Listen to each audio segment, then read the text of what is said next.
Welcome to Top 40 Shortcuts for Logos 6, Part 2 of 2. And we're going to pick up right where we left off from Part 1. So we're actually going to start at number 19 because we went as far as 20, counting down from 40. So let's jump over to Logos and begin with that. Now, a real easy and important search is who has said what? That's kind of the question, okay? So let me open up my Bible. I'm going to go to Matthew 3:15 in my preferred Bible, and you can do this with any interlinear, King James, ESV, etc. So I'm going to go to Matthew 3:15. And what we're going to do is we're going to open up the Inline Search. We're going to use this a couple times this evening. This is a Logos 6 feature. Now, it's very important when you're in a Bible and you launch the Inline Search that right away you notice this special row of information. Make sure you choose Bible there in the search, choose all Bible text, and choose all passages. Now, the specific item we're going to put in the search box is very unique to Logos 6. So it's a squiggly bracket, then the word speaker, then a space, then the less than sign, then the word person with a capital P, then space, Jesus, and then we finish up that search with another greater than sign, and then another squiggly bracket closing that off. Now, what's going on here is that Logos has introduced in Logos 6 some special tagging. So we now can search every place where Jesus spoke. In other words, find me all the words of red in the Bible. So I'm going ahead and press enter on that search. Now we get back a huge number, 3,143. That can be a little misleading, but what is not misleading is very important. The first time that Jesus speaks in the New Testament is Matthew 3:15.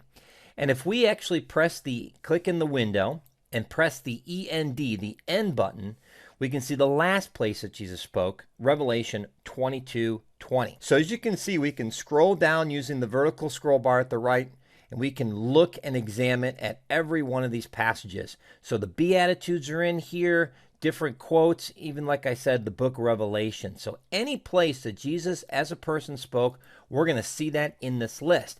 Now notice what Logos does in the inline search. It gives you the verse, and then it gives you, the Matthew 3:15, and then gives you the full text reference. So it's a very clean looking item. And the reason it looks like that is because here at the top right, we have three options. We can look at the verse, we can look at the paragraph, and we can look at the pericope. I recommend for these kind of searches, leave it at the verse. If you move the paragraph format and you run the search, it can sometimes be a little confusing.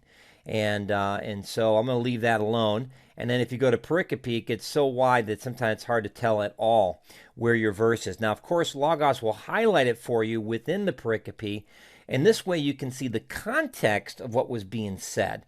But if you're looking for just the pure search results, then the verse search is the way to go.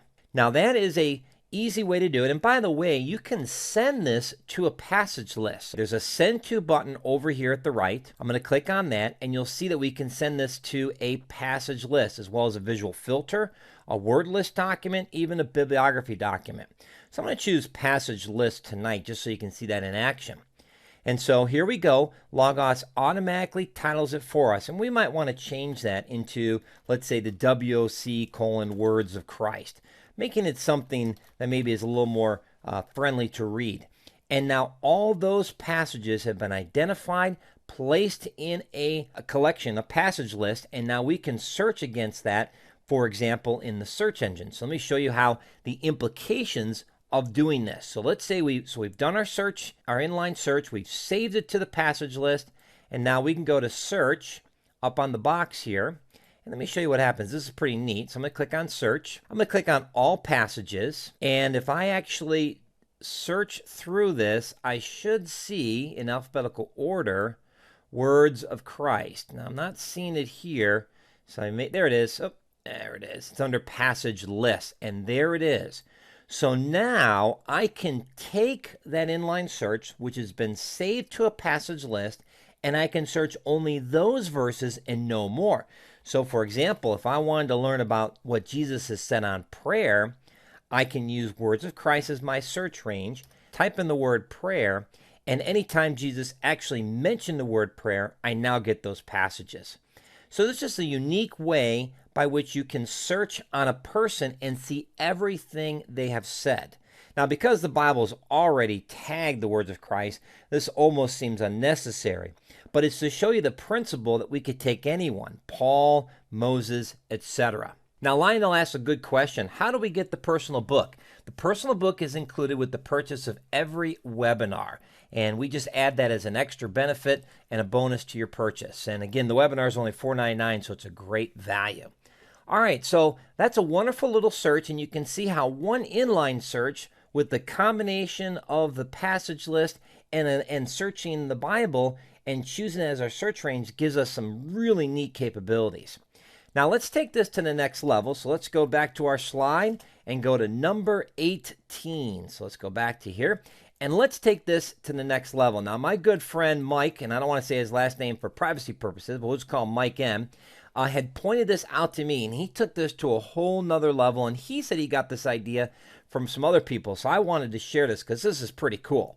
So what we're going to do is we're going to break this down in a couple sections here. So the first thing we want to do is do an inline search like we did before. So inline search, we're searching our Bible, all Bible text, all passages. And what we're going to put in the search box is this particular phrase, the bracket, section, less than sign, literary type. Notice that's one word, capital L, capital T. Then space. Now this is important. It's quotation, comma, space, Old Testament. This is all one item. Don't put this in quotes or anything else. Then use the greater than sign and then the squiggly bracket. Now, if you're wondering, where do we get this idea? This comes from the Lexham Glossary of Literary Types. And here's the quotation of the Old Testament.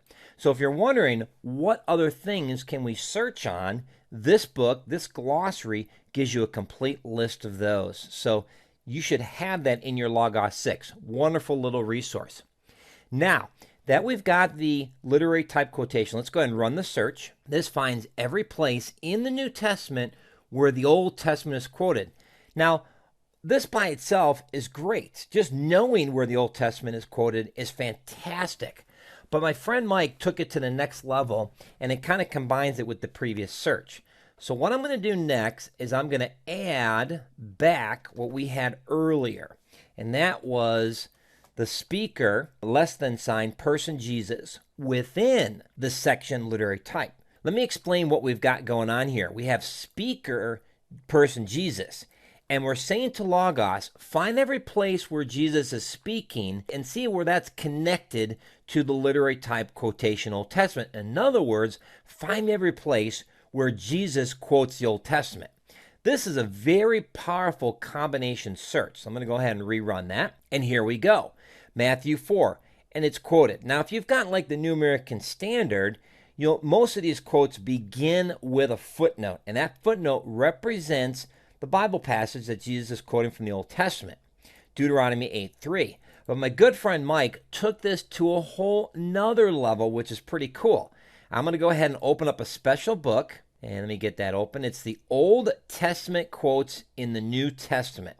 And what he did, and this is pretty clever, is he took the book and he linked up the books. So I'm going to click on the resource panel. I'm going to click on Link Set A. Then I'm going to click on the New American Standard resource panel and click on Link Set A. So here's what's going to happen. I'm going to scroll down to our first passage. Let's go to Matthew 4:7. Because the Old Testament quotes in the New Testament has all these passages in it, and because we're linked to the inline search results, when we go to Matthew 4:7, the Old Testament quotes book goes to Matthew 4:7, and now we see Deuteronomy 6:16. Now, we could float our mouse, but in this case, here we go. There it is. We float our mouse, Deuteronomy 6:16. But if you were searching a Bible that did not have these footnotes, then having the Old Testament quotes and New Testament book open and linked is the key. So this just allows you to synchronize your inline search to another book. Very, very powerful. So kudos to my good friend Mike, who had that suggestion for the top 40 shortcuts. And I think this is a wonderful way to study the scriptures, especially the words of Christ and where he quotes the Old Testament. Let's go now to number 17. And let's take a look at that one. This is something that is really, really powerful and a great time-saving technique. So what I'm going to do is I'm going to go to Tools, and I'm going to go to Factbook. I've got Adam here listed. So if you just type in Adam, as I've done here, you'll see that there's an option for Adam as a topic and then Adam as the first man with that person icon. That's the one I want to choose. Now I'm going to click on Eve and show you something, how the Factbook works. It replaces the information that was already there. That's not helpful if you want to look at Eve and Adam concurrently at the same time. So what you can do is you can left click on Adam and simply drag and drop him anywhere you want, and now you've got two Factbooks open. And now you can look at the information for Eve and you can look at the information for Adam. So that's a real handy way to simply take the information and keep the Factbook open. Since that window is always replacing itself, this is a very important way to use more than one Factbook at a time. Great little option there. Now let's go to our next little